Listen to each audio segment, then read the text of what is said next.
Here we are down at Bondi Beach for our Melanoma Institute Australia Awareness Day. I'm just going to interview two friends of mine. My name's Jay. I'm a stage 3 melanoma survivor. I'll be 5 years melanoma free this February, and I'm talking to a few fellow friends here. We've got Sarah and Elizabeth. Say hi, guys. Hello. So you guys are survivors of melanoma, and you're down here today helping spread awareness of this terrible disease that affects 11,000 Australians every year, and unfortunately 1,200 Australians pass away each year. You know, it's very important that we're down here on the beach and spreading the message. And how's it been going today, Sarah? Great, we've had a great response. We're here on the walkway and people are actually approaching us, and everyone's taking sunscreen and learning more about how to spot suspicious things that need to be checked up every year. So it's been really good so far. Wow, what about Elizabeth, the response you're getting today? Yeah, no, I think it's great. We've had old and young, so it's been fantastic. And yeah, it's a lot of overseas visitors as well that aren't aware about the dangers of melanoma, so it's been great. No, it's good. And you know, there's probably about, as we speak, probably about maybe 5,000 to 10,000 people out there scorching themselves under the harsh Australian sun. It's, you know, just more awareness needs to get out there, and this is what it's all about. It's been a good day so far. But Sarah, you're a survivor of melanoma. You were diagnosed over 12 months ago. Yes, that's right. Can you tell us a little bit about that? Yes, I found a mole on my trunk, and my sister brought my awareness to it, and luckily I got it checked out, and it was actually melanoma, and it was so bad that it had gone to my groin, so I had to have an operation to remove the lymph nodes, and I'm okay now, but I just need to watch out with the side effects of that from the operation. But yeah. Okay, and you've had interferon? Yes, I've come to the first year of interferon. So you've only got a couple of days to go? Yeah, a couple of days to go. Very happy. Wow. Happy occasion for Christmas. Must be a great Christmas present. Definitely the best. Yeah. And you've done anything in diet-wise? Yes, very much into healthy eating now, and juicing is a favourite of mine. So every morning, lots of carrots for the immune system. How much juice would you have every morning, you reckon? Oh, I'd have a kilo of carrots, maybe some beetroot, some kale, maybe an orange or an apple put in there for the taste, a bit of ginger maybe. And how I do the same thing. And what's that feeling like after you juice? What do you feel like?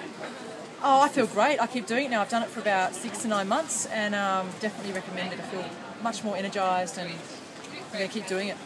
And the key that we all reckon to beating this disease is keeping your immune system at top peak. Do you think? Yep. Immune system. Yep. So that involves diet, decreasing your stress, and getting enough sleep. Yeah. Probably the main things. Yep. Definitely, all right. Thanks, Sarah. Yep. Thanks, Elizabeth, you were diagnosed with melanoma. Can you tell us a little bit about that? Yeah, I was diagnosed with stage 4 last April. Very traumatic, emotional experience. I didn't have any signs or symptoms. I didn't have any moles. I'd gone for a previous operation, and they actually had come out from that side of it. That they found that I had melanoma, so it's already spread into the blood. So yeah, it was quite emotional. I've known you for probably about a year and a half now, and to see where you're at now and what you were like when you first came, it's great, and that's.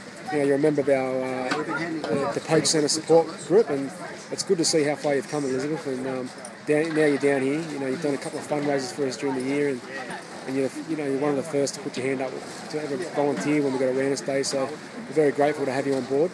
Yeah, I try to get the message out there. I don't want the same experience happening to me, to try to happen to anyone else. You wouldn't wish it on your worst enemies. So. Yeah, and just to having a young family too, you sort of don't want it to happen to your kids or whatever, so definitely, get the message out there. And to go elaborate a little bit on that a bit further, when you're going for scans and you're waiting for results in the waiting room, it's pretty terrifying stuff, isn't it?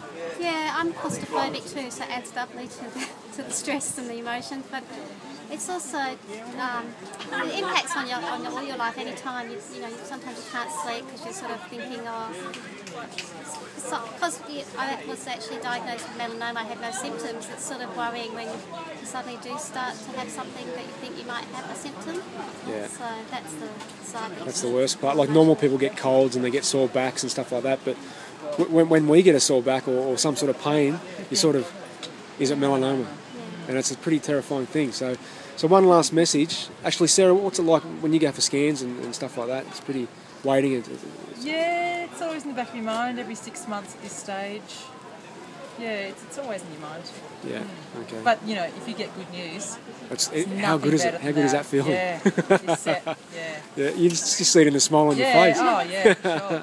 Well, I only had mine last week, so Wow. Yeah. it's Yeah. fresh still. It's great. So I know That's I'm awesome. setting up for the coming time. So. Yeah. Okay. And just one final message for anyone out there that tans and is just want to they're just chasing that tan and thinking it's looking, going to make them look good, and when they're going to go to their formal or going to go out and impress their boyfriend or their girlfriend this weekend, what's a final message you can give to those sort of people? I would say think about the future, because the damage is always done when you're an early teen or quite young. So yeah, that's when you need to live with some exposure when you're growing up. Yeah. Thanks, Sarah. And Elizabeth, just one final message. Yeah, I think just make sure you're aware of the sun. It's good. You can have fun still and just be a bit more wise about it, or just a bit more knowledgeable, and just take a hat and some covering. So you can take your bath. You can still go for a swim and all that, but when you come out of the water, just make sure you put a little shirt on or something. So still have lots of fun. Australia's a lovely place to grow up and have lovely.